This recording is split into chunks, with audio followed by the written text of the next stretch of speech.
Everybody, you're listening to God Spice with Greg and Canty. We're back with a new episode of Got Spice. Yours truly, Kirti here. The Gregory here. And we are excited because you're not just stuck with us. No. I'm sorry, but we actually have something better.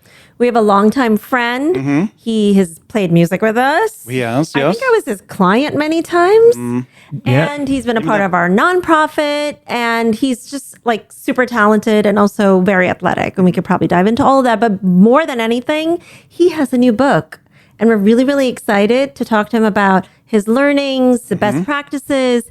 And Greg? Yes. What are we featuring from Ryan? Yeah, so Ryan, thank you for being on the show and bringing your new book, Marketing for Independent Financial Advisors, How to Be the Best Known Advisor in Your Area. So local marketing tactics, it looks like, too. I'm playing the Vanna White role here. You are. It looks great, but you're blocking sort of the, there you go, your hand. It was interesting. The way Kirti was, this is the way Kirti was holding the book. And Ryan, what new book is featured right now?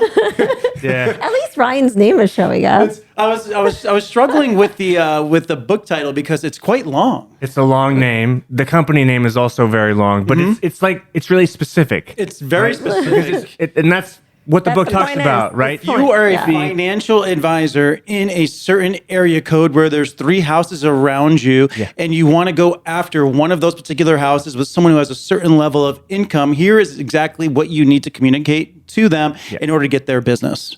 Hyper-local act. Very, very specific. Very right? specific. I think that's the way to do it. You got to be really niche because for me, there's only 300,000 financial advisors, right? Yes. Yeah. I only want the independent ones because they have a specific set of needs, and this is written with that in mind. Yeah, which is great. And oftentimes the independent advisors, they don't necessarily have a large back office that they can rely on managing their diligence, managing their marketing operations, managing really their outreach. They may have a small team or they may outsource, obviously, but it really is a challenge for a lot of these individuals to grow their business beyond just really word of mouth. Yeah. We are really excited to be here. Yeah. Always doing something different with you, Ryan, which is so fun. Wonderful. I know, it's true. It's because we're always doing something creative together. As Kirti was saying at one point, we're in a band together. Yeah. Just so everyone knows, Ryan's a guitar player and Kirti's vocalist, and I am on drums. And so we had a band called the Native Mayhem together, which was then shortened to the Mayhem, and then eventually a new name called Hot Sugar down the road many years later. Oh, I wasn't in Hot Sugar. You had already moved. you were in Europe. Okay. You left moved to us. Europe. Yeah, you went left to another us. country. Why'd you change the name to Hot Sugar? We needed a rebrand. Yeah, we went through because the original name stemmed from 2 circumstances. One is everyone in the band being native to the financial industry. Markets can be mayhem, but then also, what's one of the coolest bands of all time? The Sesame Street Band. And what were they called? The Electric Mayhem. So you put native and mayhem together. We had the Native Mayhem. Then we just removed the native piece from it. It just became the Mayhem. And then we just decided to go for a rebrand. And why not have something that's kind of fun and sexy? And so we called it Hot Sugar. That's good. So you guys you guys are branding experts for, I would say, some of the biggest financial brands in the world, right? I'm curious because you also have the music background. Would you say that there are, or what are the connections between how music branding operates? Greg, I'll ask you first, right? How music, because they used to call you paycheck, right? Payroll. Yeah, payroll. Well, that's not too far off because it's the reason why they call me payroll. It's because, I was the guy cutting checks. Yeah. You're the business guy, the business right? guy, yeah. So I'm curious, like, how does music and entertainment translate into financial services marketing? Yeah, that's a great question. I learned pretty much, I think, just about everything I know from the music industry, because the music industry is literally an expert at building brands, and that's what they've always done, and they've done it across markets on a global basis. For every personality trait and for every person that has a certain desire of something they want to listen to. So when it comes to really music and how that's really influenced my ability and how it's not too dissimilar from other marketing tactics. When I look at marketing just in general, you need to have like this basic fundamental understanding of the skeleton of what marketing is. And then that skeleton then is sort of transformed for every industry based on audience, where that audience is consuming and what that audience is really looking for.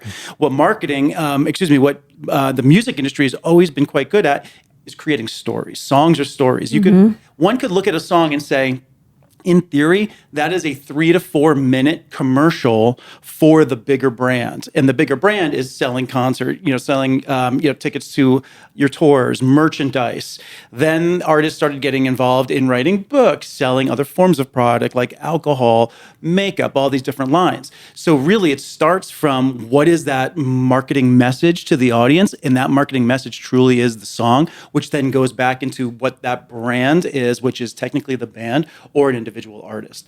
So the music industry has really been incredible at building. Also, when you look at historically, what really worked well in the music industry is people really built it off of word of mouth, and they had street teams, and they really relied on these little pockets of individuals, of influencers. So really, when we talk about influencer marketing, the music industry was doing influencer marketing even back in the 50s, even the 40s, right? Because they were identifying these little pockets of individuals that became devout fans, and then they were sharing it with their friends as well. So influencer marketing has really been a big part, I believe, of the industry. Local marketing, right? It's local marketing. It's trying to not to bring up our recent presidency, but it's what the Trump campaign did really well. They went very tactical, niche, tiny little markets instead of trying to blanket everything all at once. And it's in fact what has worked for the music industry. It's what actually, even if we think about financial advisors, which is our main topic of today, specifically independent advisors,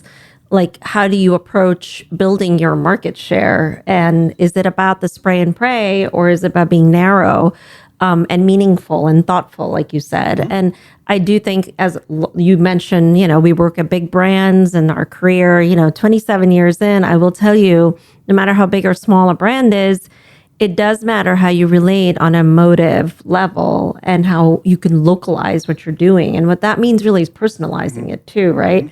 And music is actually one of the big parts of that, which I don't think financial services has completely learned how to embrace, right? There's scent and sound. And I think we're still figuring it out in financial services. Sound and scent has definitely been what's carried all other industries, right? Yeah, scent. Scent is very big. Like smells kind of evoke a certain emotion and how you might find it comfortable or uncomfortable. When you go into a bank that smells like armpit, you think you're going to be prone to saying, I want to give them my money. Like if there's stinky people working in that facility, for instance, that create an ambiance, right? So it's a similar thing. When you walk into Nordstrom, you're more compelled to open up your wallet and spend because it smells lovely throughout the whole place. So scent is a really big thing along with sound. And I think financial services is just learning how to use it. It acts as a mnemonic device. Oftentimes people, when they smell something in particular, it brings them right back to that moment in time, right? So it makes it memorable.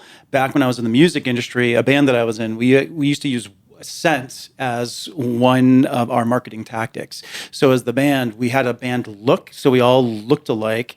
We had a band scent and we had a band sound. So we were trying to tackle as many senses that an individual can have to make us more memorable at the end of the day.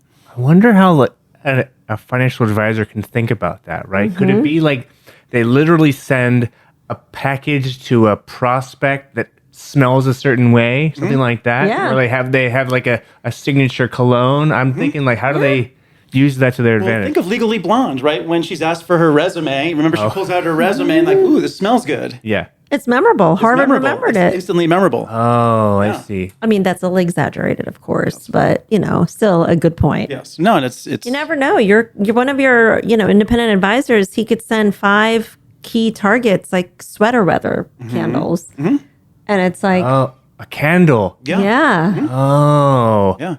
Sweater weather. Sweater I weather. made that up. Yeah. I get it. Well, I'm also curious about how you guys approach like sponsorships for your brands, right? The brands you work with. And Kirti, we were talking earlier about how you've approached the broad market of sponsorships from stadiums or sports teams. Yeah. How do you think about that in terms of actually delivering some sort of return for the brands that you work with? It is so coincidental that you're asking me that question, because this morning, in fact, I was advising one of the younger brand marketers on my team. I was like, we like to kind of very ad hoc kind of just look at, say, an opportunity that comes at our door, because as a big brand, you always have companies coming to your door and they're like, oh, do you want to like spend whatever dollars and have a presence at this golf game or at this game or at that game? And it is my pet peeve. I hate committing to programming like that, because it seems just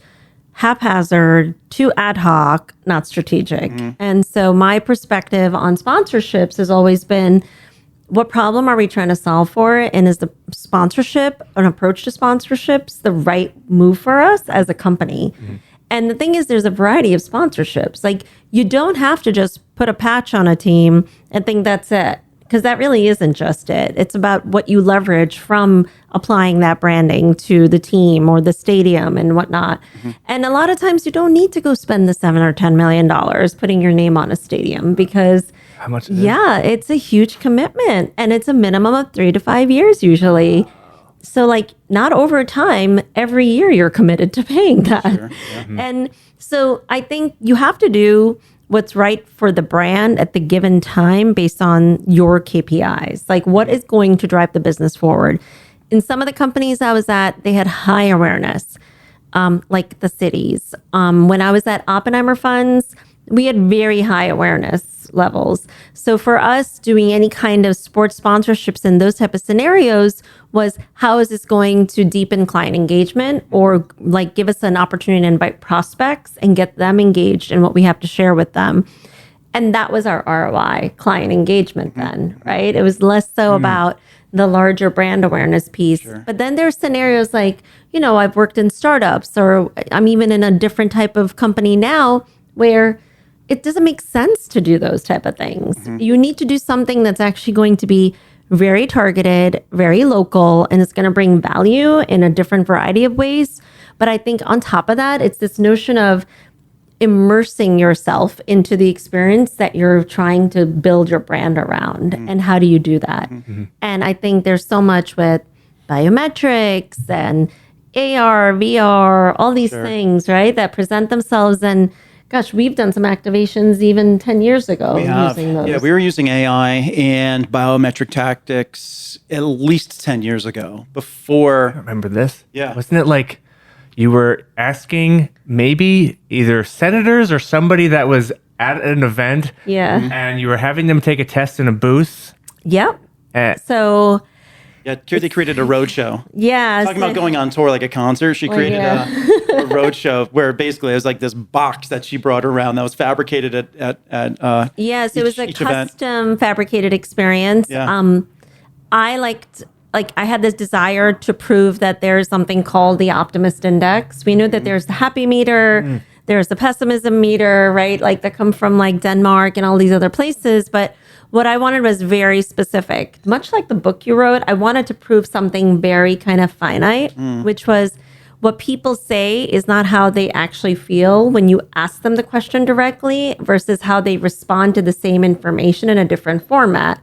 So it's more about the disparity of how they respond to those questions that helps identify the kind of like, I'll call it the space that you need to actually dive into, which is at this time, I wanted to prove that there was a fear with emerging markets, that they were afraid of international opportunities or emerging markets. And they were just not willing to say it when you ask them the question. But as soon as you show them a physical like situation on camera or in video where it's like showing that if you invest in this specific area of this country, you could help like, educate more children that aren't getting access to it, for instance. They suddenly had a warmth towards that opportunity versus that same thing was asked in a question format. But they were like, no, that's like, it's too like removed from my world. Like, I don't believe it. I don't trust it. Well, Well, it's interesting. When it comes to biometrics, you have what's called the stranger within, right? Which is what scientists typically call it, where the initial decisions are made. And then by the time it gets to until you can vocalize it, bias has already entered the picture. Yeah. And bias can come from all different areas. It could just be, in the room that you're in, whatever you're feeling in that particular day, you're trying to justify what it is, the decision that's this internal innate decision that your body's made. And that same section is also the same section that controls breathing. So it's this kind of hidden area. And what this particular execution that Kirli had built, the purpose of this was putting people through an exercise where they first answered a set of questions and they went through this experience and then taking a look at what does your unconscious mind say versus your conscious mind. And then you could juxtapose those two together. Then on top of that, there was a third component, which is after you received your report of what your two thoughts of mind were actually saying, you actually received a custom soundtrack based upon the emotional state that you were going through that entire experience. Yes, which actually Greg helped produce that soundtrack system. What was the point of the soundtrack? Was that to like get people to feel a certain way? It was to actually just find a way to, frankly, continue the journey with us. Mm-hmm. So they got an email with the soundtrack, and so that they downloaded. It was a ringtone. Mm-hmm. It was a custom ringtone based on how they feel, how optimistic they are. Yeah. And then they got an email saying, "We know your optimism lies here on this span of 1 through 10, but based on like how you responded, here are areas that you can maybe learn more about to become more comfortable. And then here are areas maybe you can explore with your financial advisor to explore as a strategy to start exploring how you can get that a part of your larger portfolio." And coming back to music, what's great about music, we were talking about scent and even the music industry and utilizing music, is music releases, when you hear it, it releases dopamine in the brain. Mm-hmm. So music makes people feel good. In fact, scientists right now are exploring different ways for music therapy to help with individuals with whether it's trauma or depression or other, and how music therapy can help to relieve someone's feelings. They actually already do. Medicating people. They actually already do music therapy for adolescents. It's like it is a special type of therapy offered. So you can engineer a feeling. Yeah. If you know what type of person that you're giving that feeling. Based look on at the the way- data, right? And information we Look at have. the way I used to open up. I was going to ask about this. Yes, the way I used to open up conferences, right? Where I would just stand there. Yes. For like 30 seconds You're like, to a minute. My clicker doesn't work. It's Like- very uncomfortable. I know. Very uncomfortable. That's the whole point. So uncomfortable. Yeah, so meanwhile, people thought something was wrong, and then I would just ask everyone a question, Yes. right?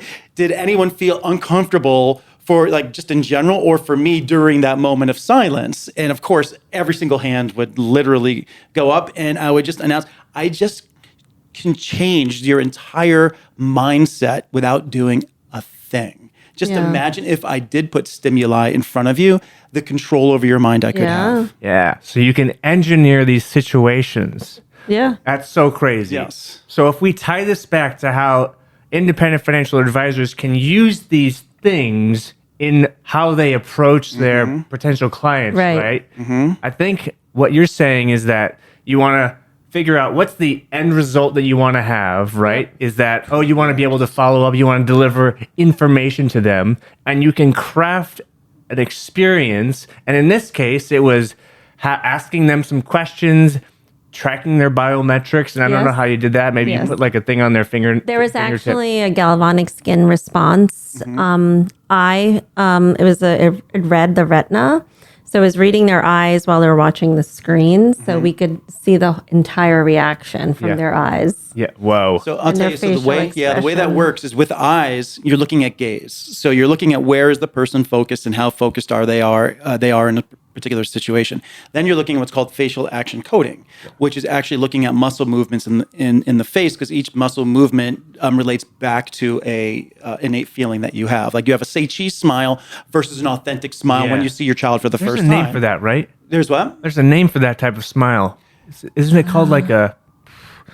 Oh, there's a specific name for this. that. Yeah. particular- And then, as Kirti was just saying, galvanic skin response. So what that does, that measures basically moisture in the skin. So Yes. oftentimes when you get nervous and you feel sweaty in your armpits or elsewhere, that's hormonal. That's your actual emotions that are coming out. And so the galvanic skin response then measures the actual state of that emotion, how intense that emotion is. So it was a combination experience because they answered questions on a basic iPad outside of the isothermic soundproof booth they were then put into. And in that booth, we put a bracelet on them to measure that skin heat levels. And then we had facial decoding and retina reading built into the actual flat screen that they viewed the information on. This is so intense, but so cool. Yeah. I think it's a really also good way to think about like why it's important to know exactly who you're speaking with, right? I think it's important for us to not put everybody in a giant bucket. Yeah. I think a lot of us tend to do that. I mean, even when we initially started the show, Greg and I thought, gosh, we're the young Gen Xers who have been through a lot. We've had a marriage. Some of us divorced and some others still working on it. We have teenage kids. Like we have like jobs that have taken over our lives, or sometimes we've wondered if jobs define us. Like there's just so much we've been through. Yeah. Health crisis, all stuff. We thought there's so much we could share with people just like us. But I think some of you out there who are followers, and we appreciate you, while we have folks who are just like us following us, what was shocking to us, Ryan, is there are people more in the alpha, Gen Z even, and then definitely on millennials as our followers, which I am very surprised by because we didn't build the platform for that. No, we built it for people like really That in the we thought second could act of relate their to life, us. we'll say, is what we kind of called it. You know, Yeah. maybe people even in their 40s and above. But we found that there was this whole demographic of 18 to 34-year-olds that were watching our show. That's actually, those are our highest tuned in viewers are 18 to 34. So wild. It is And I wild. think you only can find that out if you actually start creating stuff and putting yourself out Correct. there, right? Which Yeah. is tough to do. It's not easy. Because you don't want to like share too much, but then that's the whole point, right? Yes. Like being vulnerable and putting stuff out there, hoping that it's valuable to people. Maybe it's not, maybe it is, but you hope it is. And then when they start engaging with it, you realize, oh, there is a demographic out there that's interested in what I'm talking about. Yeah, but it's interesting what you just said about being vulnerable and putting ourselves out there. I think we make it very hard in corporate America to like do everything we want to do. And what I mean by that is like I would be doing so many more other things than my day job and even with this show, but like I have so many filters on because I want to be the right person with all of the high integrity that people expect from me in those different forums. Well, that's why sound checks took so long today in video production. There's probably at least 50, 60 filters I had to put on the camera I know. in order to film her correctly. Don't want to see me. Yeah, we had to go through each one specifically, and they just take forever. Why'd you reveal that? Well, people don't even realize that that's not even your real voice, that you're really just an AI creation. You're going to make sure my hair is like full. Oh, it already is. I can To see do it in the that? camera. Have I a- can see it in the playback right Imagine now. it could be like a Greg CGI. Yates wig. Talking about a wig, what was I accused of recently? Oh my God.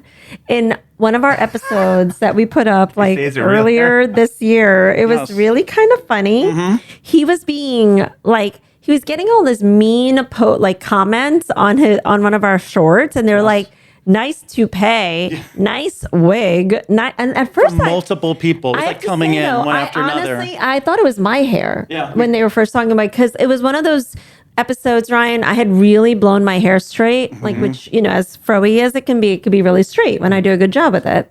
And I thought maybe they don't like the way my hair looks because it's too straight. And We're then talking about him. They were talking about my hair. They thought it was a toupee. Does this look like a toupee? Does my hair look like a toupee? we're putting the think so. school I out don't see there. No. Yeah. I'm pretty good at picking out toupees because my dad, similarly, follically deficient. We if we see somebody with a rug, we're like, this guy, what's he doing? That's not a toupee. No, it's not a Does, toupee. no. And also, why go continuously more gray and black? Well, it's like getting, That's true. It would be, I'd probably have if I had a toupee, it would be like jet black or like all maybe brown. complete red or something, blonde. I've always wanted to be a blonde. so- Red? Yeah. Why not? Ew. Oh, like an auburn, maybe an not auburn you. red. You've wanted to be a blonde. Yeah, I've always wanted to dye my hair blonde. It's always like the grass is always greener, Yeah, right? always. I always wanted to just try it and just kind of like you saw Jared Leto with blonde hair in Fight Club. Oh, yeah. I just always wanted to be a blonde for a short period of time, but every single stylist I've ever had convinced me from doing it. They said you will ruin your hair because one, they have to strip it of its natural color, number one, and then obviously put dyes in there. But they said you have such beautiful hair, you actually run the risk. So the question was digital assets. That was a good pivot. Yes, that was. Speaking of stripping, so I know that you are big into creating content yourself, but digital assets and digital content, whether that's cryptocurrencies or NFTs, Yeah. people are thinking about these. Possibly the new administration is very pro crypto. I don't know. They had a PAC support them, so That's true. Crypto and digital assets, NFTs, are very, very popular these days, or the topics are themselves, right? Sure. Often financial advisors are probably asked from their clients, hey, I want to learn more about Bitcoin. I want to learn more about creating these NFTs or monetizing them. How, Greg, you created Sardonyx. Can you just tell me about what that is and how you guys are using that to educate the public about digital assets? So I created Sardonyx back in 2018 for the sole purpose to educate people on digital assets. This was really before digital assets really started to really kind of break in, we'll call it 2021, which is when Bitcoin at the time hit like an all-time high and the market was soaring. And then obviously 2022 came and it came down. But around 2017, 18 timeframe, as I was part of events on a global basis, I would see different questions into financial professionals. So intermediaries, so financial advisors, wealth managers, family offices, and institutional investors. And just talking about smart contracts, just seeing what people's true knowledge was when it came to digital assets. Everyone always came back to Bitcoin. And it made me realize that there was a true lack of understanding, and the press was having a ball just continually ripping on this new marketplace, you can almost call it. One that's with an immutable ledger, right, is more transparent than any other market really out there. And so I started Sardonyx really as a digital assets education-based firm. Then I augmented our offerings to work with digital creators because 2021 hit and NFTs became quite big. Unfortunately, NFTs, after quite some time, kind of declined. they're making a comeback though in the private wealth to me, community. they're like a QR code. Like, QR, everyone's using QR codes. Then it became a dirty word. And then now everyone's using QR codes again, once they realized maybe the power or how to utilize them correctly.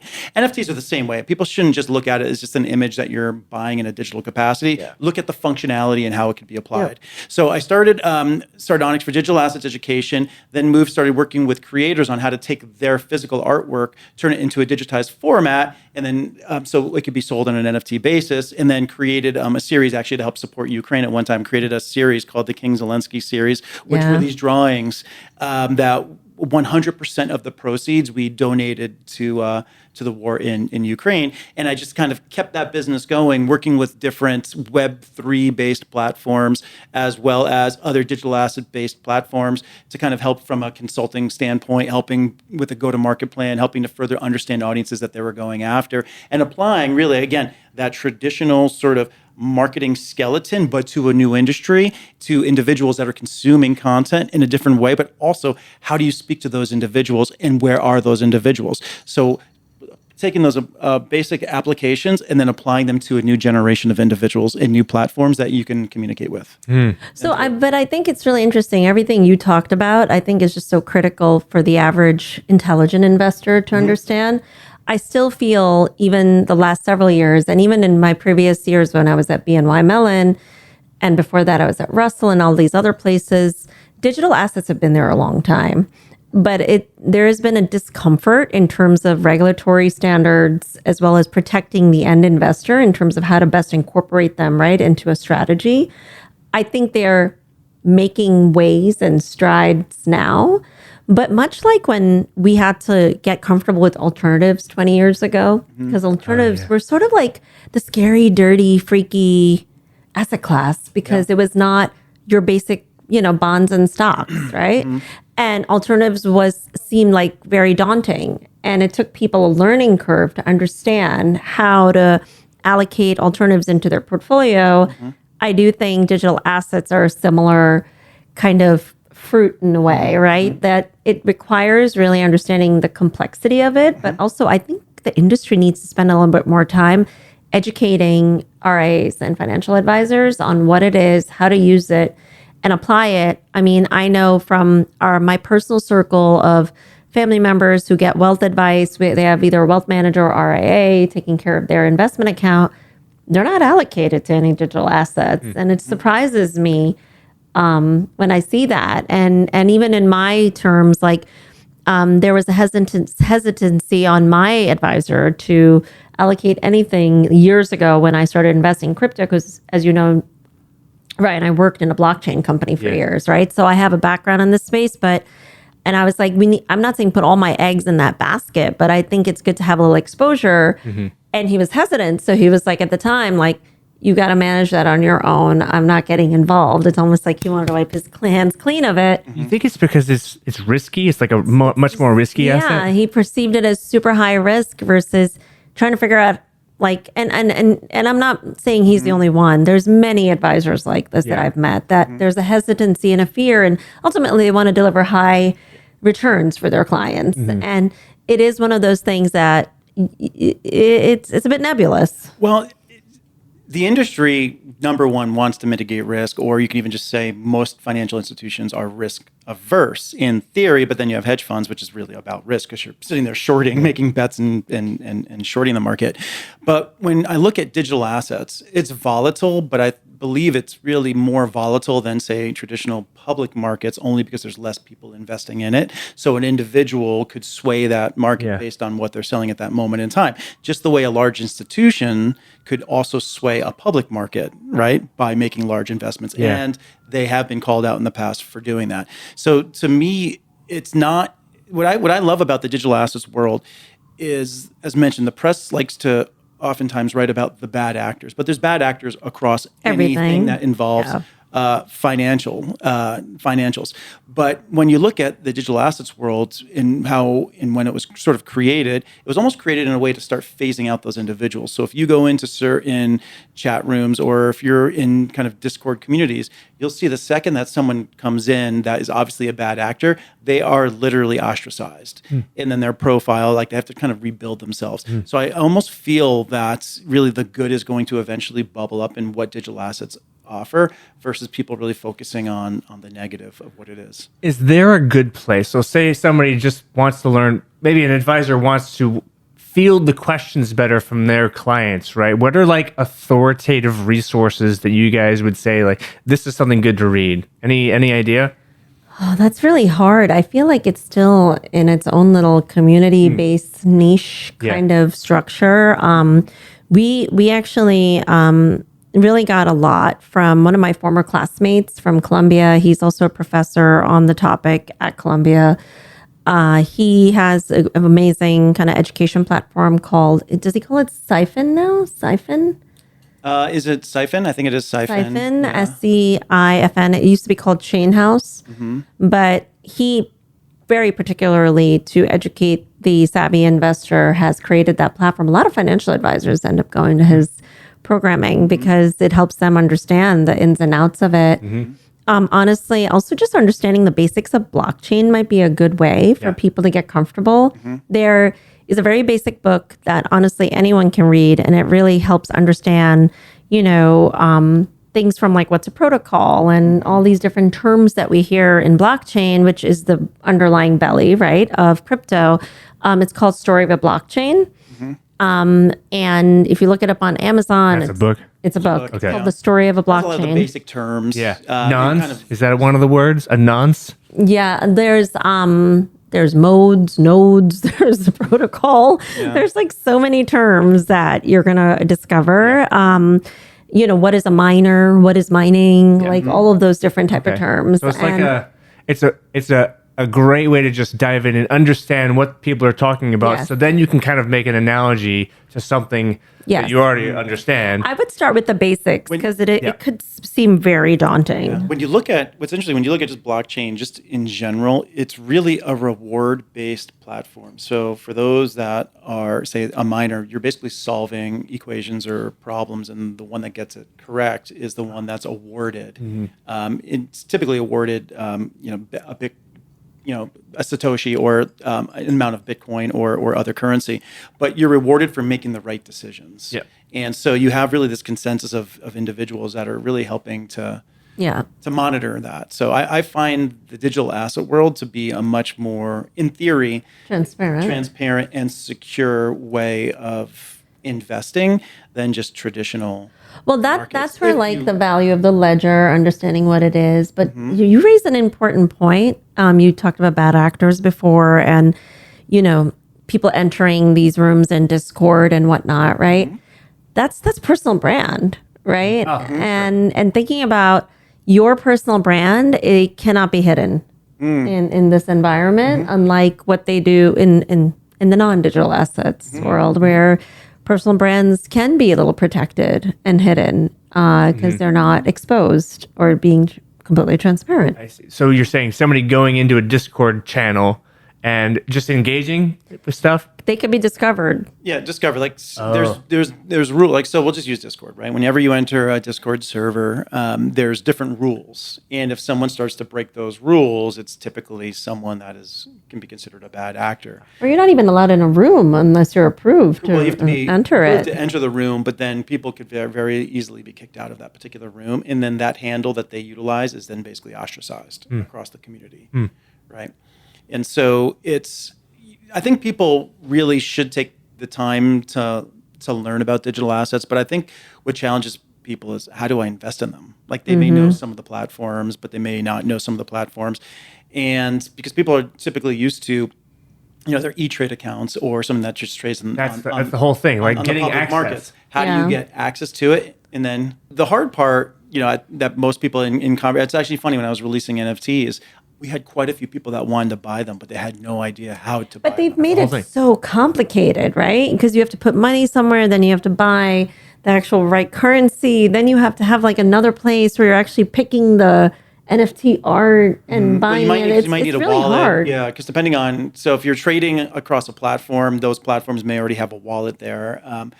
And then, or you might need a separate wallet to then purchase NFTs or other products. But there are like platforms like Robinhood Yeah. that have made this a lot more easy for the common person. I think it's So a you really don't great need resource. to be accredited to purchase digital assets. No, you No, don't. not at all. Because the point of a digital asset is that not everybody can have like 100,000, 200,000, or even $1,000 to buy something, but this permits you the opportunity to buy even a fraction of it. I see. Yeah. So Well, if you even look at that, institutional style investing has actually penetrated the general mass market, where you do not necessarily have to be an accredited investor to invest in traditionally accredited only investments. So, for instance, Masterworks, right? They've fractionalized art. So Yep. now you can go buy a piece of a Picasso, a piece of a Basquiat, and you don't have to be an accredited investor to do so. And in fact, sometimes in those scenarios, they're identifying that accredited investors aren't even their target, because the accredited investor may have the funds to just buy the whole thing outright. yeah. Yeah. Yep. So they're really identified. It's made for different- normal people like us who want to have a little who want to piece have a of, little piece like, of something. master And art. Same thing with a REIT, right?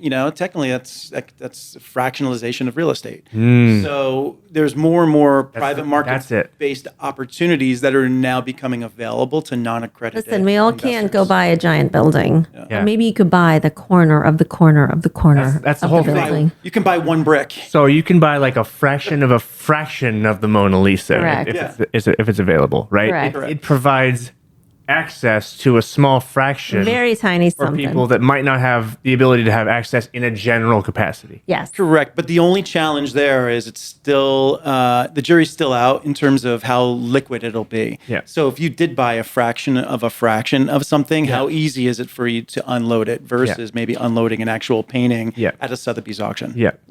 So liquidity is a challenge. I think I could see that becoming a little bit of a challenge, but again, that market's growing, and I want to say it's still in its nascent stages to a degree. And so, but we'll just see what the adoption rate is, and we'll see once people start putting it on secondary markets, what its transactionability is. So I want to shift gears and talk about something that is very hot right now anyways, AI in financial services, right? Yes. So I know that you just got some distinction with AI. I think you did a course or a program at MIT. I did, yes. What was that and Geek. what was it all about? A geek? What? No, so I decided to take the course. So Sorry, I like to make fun of him. Always getting busted on for, she calls me a nerd. I'm not sure why I don't look like a nerd. I think that's a good thing to be. Yeah, that's a good thing to It's be. better than being stupid. Yeah. So that's true, I guess. And so I ended up taking the course really. So I've been utilizing AI for years, right? And so I have, quite a bit of an understanding of traditional AI, machine learning, where it comes from, anywhere from working with data scientists that build traditional algorithms for machine learning output. So we used to call it exactitude, not deterministic, because we would put together models that once solved would give us a probability of an output, but it wasn't even a probability because it wasn't even statistics based, it was algebra based. So it would basically be an exactitude, which is basically giving us the exact answer to the problem, which is the predicted outcome of that scenario. I know I just was very complicated and long-winded in that, but I was just trying to explain it. I'm so shocked Greg is long-winded. In a simple fashion, because when it comes to AI, I could just kind of go on for a while, and so now. So now you know why I call him a geek? And so now we're in the era of generative AI, which is less about just pure algorithms outputting, a predictability of a particular outcome to now it's generating an outcome that involves, potentially, it's music, text, imagery. So it's generating based off of a particular query, that we call a prompt. And so, which is nothing more than we talk about all the time, which is nothing more than being able to communicate clearly to something and giving it direction based on the output that you're essentially looking Which for. Which people do with humans to varying levels of success. Right? That's right. Varying levels of success. AI in the financial space, I'm just going to say this. How can anyone use it?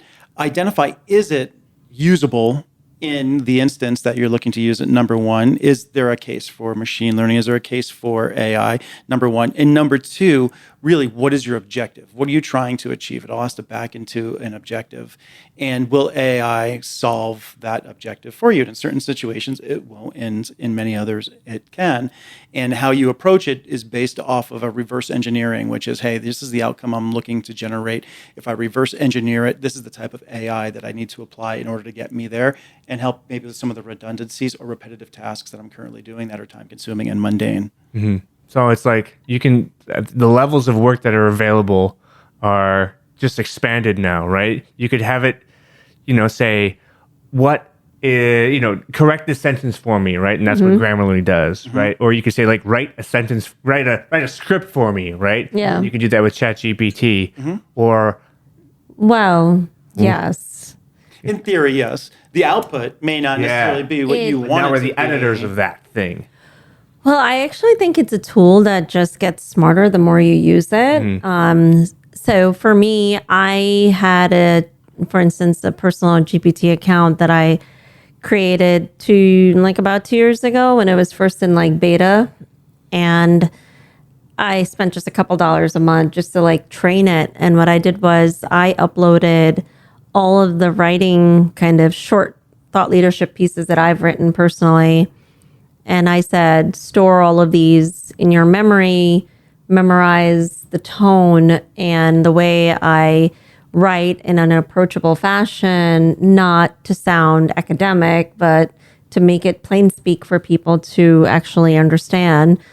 And it's been a great tool because I spent time training it a while ago, that now when I upload things in there that I've already drafted in some sort of base format, it helps to, it cuts my operating time, right? I can produce something a little bit faster than me sitting there and thinking for hours about how to better write it or position it. In my professional space, I actually I'm an art director and also driving script writing and all of these things. And I also run all our brand research. It's a lot, right, of different parts of my brain that have to function. And it's become a really great tool. For my company, we have our own proprietary kind of instance of it that's been trained over the last almost 2 years. And it allows us to just produce a lot more and be a lot more valuable inside our organization. We can also use it to find out what problems are financial advisors facing right now that it can help me look at what we're trying to promote and marry the solution to their problem, right? Like it becomes this utility and it's like a workhorse if you know how to use it. And what you said earlier, it's like all about the skill of knowing how to prompt it. Yes. It's a skill. I want to say it actually could potentially help business in a way that we never thought of before. And what I mean by that is not necessarily the technology itself, but the way that people have to learn how to communicate with that technology, because it's really a human-assisted technology that maybe then that will train us as individuals on how to actually better communicate Together. human to human, Yes. which is one of the biggest challenges that organizations have is communication flow through an organization. But I would actually say also, like, Ryan, you deal with the independent advisors, and I think a huge opportunity for them is crafting like a drip email campaign using their GPT platform after they've fed some of it, their tone and approach for their like personal brand into it. They can start to have like much more fluid communication programs built to build their business. They could even create something as simple as just creating a virtual assistant or an agent that lives on their website that, you know, a That perspective. the GPT's plugged into. That GPT's plugged into it. And because it's very easy to create your own GPT. Yeah. So everyone knows ChatGPT, but you can, within ChatGPT, you can create your own personalized GPTs. You can put your website into there. You can create all these different queries that are in there to answer questions for your clients, anything of that nature. So it's different than just a traditional chatbot that sits on the site that's sort of pre-programmed language that you get frustrated with because you still don't get the answer you want. And then at the end of the day, after spending 10 minutes with it, it still tells you to contact customer service, which then you hear back in like 7 days. So it's not So frustrating. right, so frustrating, but not that necessarily. But what's different about this is you can actually plug in a wealth of information in there, and then this agent can actually have a concerted conversation within guidelines because it's a compliance-driven industry, but with a conversation with your prospect, which then leads to a meeting to then speak with a human, and that could field all of those inbound queries. How do you highlight the pertinence of AI? Two great examples. I'm just really glad you brought up this creating your own GPT, right? The first one client, we're putting out a lot of content for them. All of those pieces of content need to be approved by compliance, right? And we want to get ahead of that. So we created a GPT with their compliance document. So they can be like, well, what's the likelihood of this being approved, right? Based upon this script. So they can use that to kind of sidestep what compliance. So now compliance needs to get creative and be like, okay, are there really any things that are wrong with this, right? Correct. So it accelerates the ability of compliance to do their job, which they're very happy about. So that's the first case, right? Chatting with your compliance documents so you can make sure that what you're putting out there is approved before it, right? Or more likely to be approved. Second thing, if I'm creating content myself for my brand and I'm just like in writer's block, I've uploaded my book manuscript to a GPT and I can chat with the book, right? Yes. And I could say like, let's talk about SEO today, all right? Or let's talk about PPC or finding a niche. So I can chat with the book. Yeah. I know all the stuff. It's just we can't have everything at the tip of our tongue or at the top of our mind, right? Really, it's hard. We consume a lot more information today than people our age did 20 years ago. So, and I think from a business capacity, there's two points I'm going to make. Number one is depending on how you're utilizing it. If you're using it to just kind of query for different answers, one thing you have to be aware of is AI does hallucinate, as they call it, which is provide incorrect information, right? Even if it knows it's providing incorrect information. Secondly, a lot of people are scared that, machines are taking over my job. The way to look at AI is it's human assisted. It needs a human alongside of it to function at its peak. And AI should really be looked at as what are repetitive tasks, these mundane tasks that could be utilized for AI. So I could actually take, maybe that 30% of the day that I was focused on these repetitive tasks. Now that frees me up. I can do other things for the business and even become more successful. So I think a lot of people really need to look at AI and how to embrace the technology and use it to their and the company's benefits. And for me, even like personally, just being a drummer, machines have been trying to take our jobs for 60, 70 years when drum machines first came out. Yeah. But they haven't been able to. Yeah. And in fact, the way I look at it, I was recently giving a lecture at Baruch about AI. And I put up a picture of Neil Peart, whose drum set is obviously a massive drum set, but it's part acoustic drums, part electronic drums. And it's the human that's actually controlling both. It's a human assisted experience. Yes. And to me, that's just such a great example of how to actually utilize that form of technology to your benefit to create something you otherwise may not be able to do or may not be able to move as quickly or expeditiously as you'd like to. Yeah. I think it's a really important point. I don't know where I heard this quote, but I'm going to requote it. And it's, AI will not take your job, but somebody using AI will probably take your job, Yes. right? So if you can use it better than they can, Yeah, well, or hire them. It's really interesting to me, like the fears that I'm seeing across. Doesn't matter what industry, you're a professional and you're scared about AI taking over your job. And to me, it's just when we went through the Industrial Revolution, everyone was scared about machines taking over their jobs. But at the end of the day, you still need humans to run the machines. And then it's like, when the internet boom hit us and everyone was like, I don't need to build a website. I don't need to go online. What is this online thing, right? What is the internet of things? What does that even mean? Like, what are these things? And that's what AI is. It's just a natural evolution of making us smarter and more efficient and operate better. And frankly, hopefully it'll lead to like a bit of better way of life for us too. Things that we would spend 4 hours doing at work, if it takes us 30 minutes instead, why not? The way I look at it is, so we as a family, we love to travel. My preferred method of travel when we travel internationally is to take a plane. Yeah. I prefer not to swim nor be on an old school sailboat. Yeah. On my way there. Take a while. Right? So it's the same as Kirti's making the point. It's it's part of our evolution, and we just need to, I think, embrace it But I for will the say, good. like, obviously people are scared. So that's where I'm going to go back to the same thing I said about like blockchain and crypto before, which is when we're scared, we need to learn more. We shouldn't make assumptions and go by hearsay, right? Like you need to actually spend time learning something in order to embrace it or figure out what's your role with Don't that. get your news from TikTok. Yeah. How about that?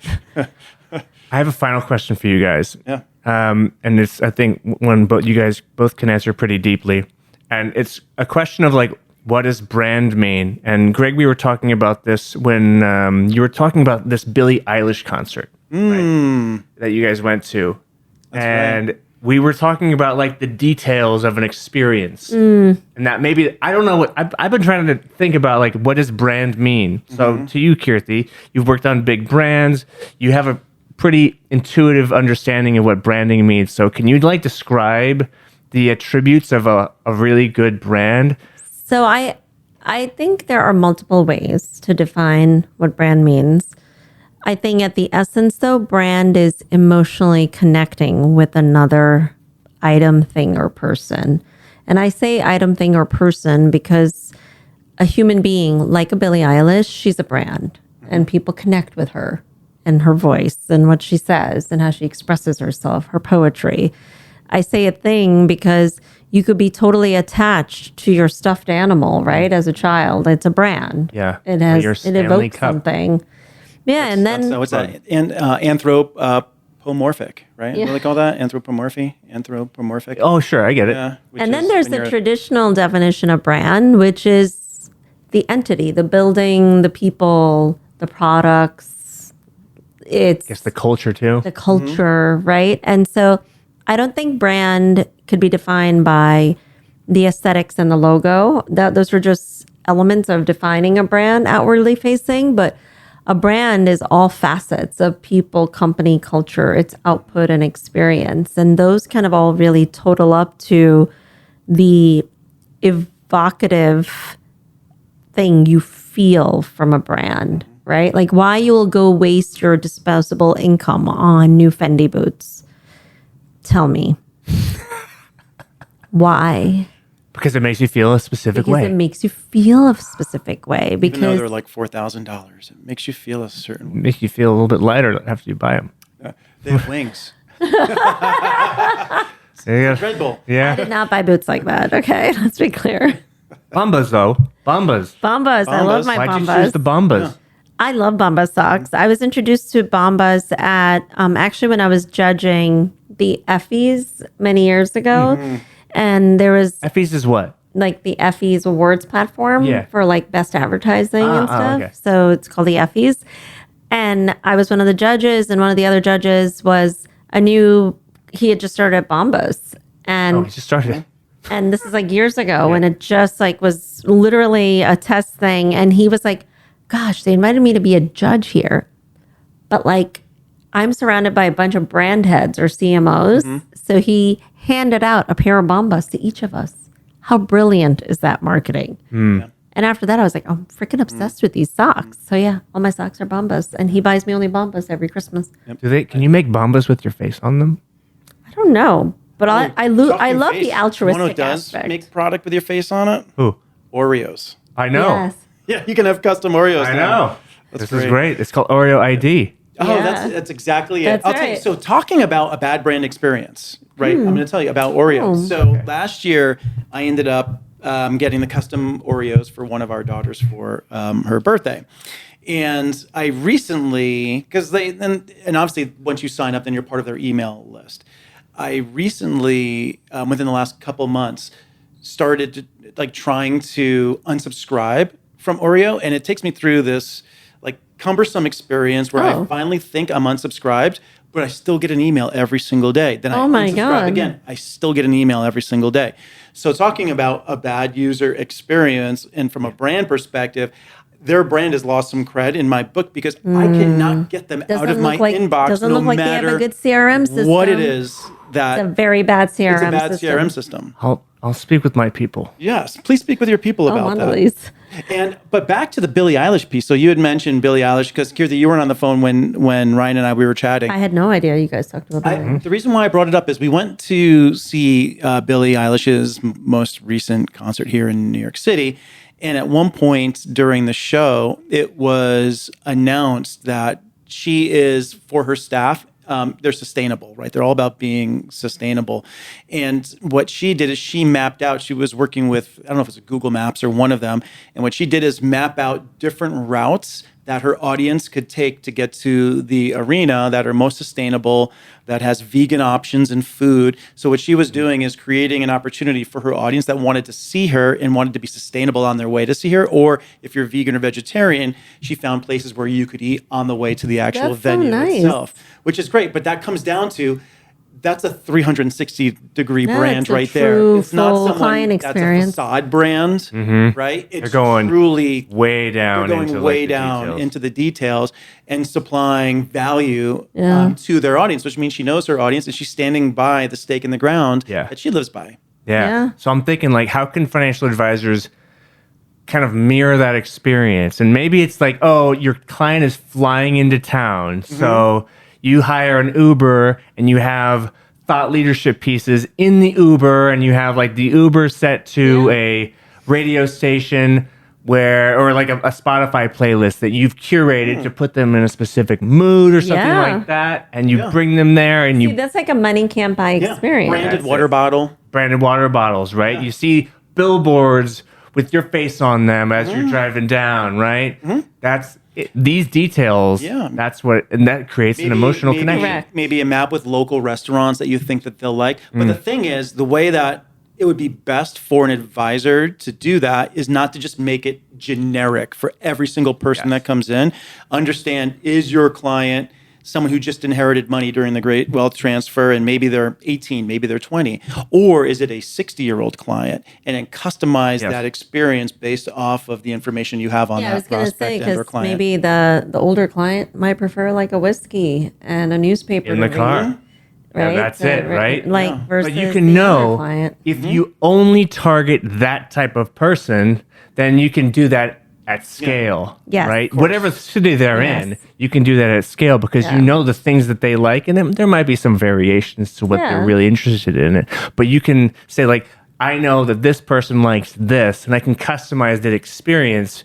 Well, I think prime for it the- goes they back want. to the start of our whole conversation, Yeah. which is no matter what you're doing, whether you're an investment advisor, a big company, a educational strategist, whatever we may be, I think it comes down to asking the right questions. And if you ask the right questions, then the answers you get can shape how you interact, the experiences you create, and where you feel it's worth investing your money to drive the most ROI. Yeah.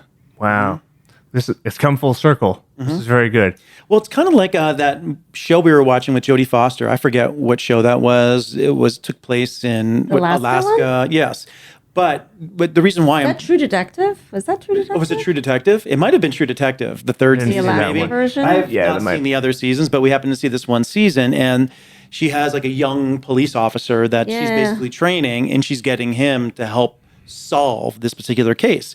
So she continually asks him, "What questions are you going to ask?" And so he'd ask a question. She's like, "Wrong question." Ask again. He's asking another wrong question. She was teaching him how to ask the right questions. Yeah. To get to the answer. Get to the answer. And coming back to AI, it's the same thing. What is the brief? How are you querying the system? How are you Yeah. prompting the system? Are you asking the right questions in order to get the output? And this is also relevant with branding. You should ask questions before you think you've shaped your brand to be something you think it should be, but maybe that's not what your clients want from you. Or Well, that's look what happened not- to Gap. Yeah. Right? When Gap changed their logo, there was this outrage, and they ended up changing it back to their original logo. This is like years ago, I remember. Yeah. Yeah. Why'd they change it back? Because people are weird and they were their attached to the clientele, old logo. They were attached to the original logo. They were outraged by the new logo, felt betrayed. Yeah. It's amazing how Same thing happened to Sci-Fi Network. Yeah. A lot of companies. when they Budweiser, I changed guess their that was something logo. different. Talking about, Light. I think it was the Sci-Fi Network. I was meeting with one of the heads over at Sci-Fi, and if I recall correctly, they were getting death threats over the branding change. All right. With that morbid That's how attached story, people can we be. wrap up this edition Yes. of Got Spice, where Greg said, "Be careful, answer the right question, ask the right questions, or you might get death threat." Yeah. Wait, what? Don't What? sh- He might get, huh? Threats. Death threats. I can't even say the words. Death threats. Death threats. Well, no This one has wants been a death lot threats. of fun, guys. Yeah. it's been Thanks for fantastic. having me on. Thank you for joining us. Thank you for Ryan. coming on. Yes, Yes, absolutely. And thank you for having us. Thank you for having me. Thank you for having you. Yes. Thank you for having each other. Oh my God, Yes. it's so great. Have each other. And that's a wrap. Back.